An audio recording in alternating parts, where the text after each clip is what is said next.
So if you are physically tired, beat up, you haven't taken care of yourself, you haven't eaten, you haven't slept right, you go back and you analyze a lot of the decisions that were made, and they were not the good ones. They were often made when you were in a physical deficit. Sometimes you have to make a decision, but it's compromised, and you have to really recognize you're probably stepping into some pretty treacherous territory here. If you're making decisions when you're exhausted emotionally, we learned that when you are in a hot positive or hot negative space, you probably need to cool off in either direction before you make your decision.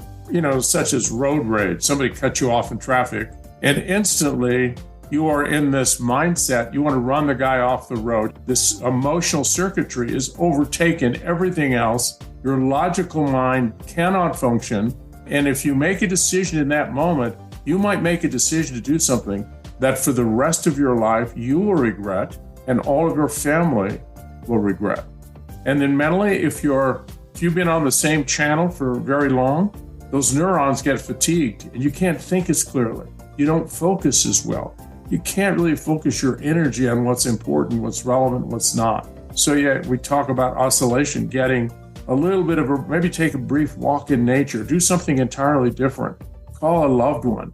Before you make that decision, give your neurons a little opportunity to recalibrate, to restore, to renew, so that your conscious mind is very, very keen at the moment of decision. And then the one that was most interesting for us in the data was the single most important dimension of who we are in terms of performance and decision-making is something that's not very well articulated by most people. That's the spiritual dimension. And you go, spiritual, what the heck is that? First time it ever appeared in the Harvard Business Review, I wrote an article with Tony Schwartz on the making of a corporate athlete.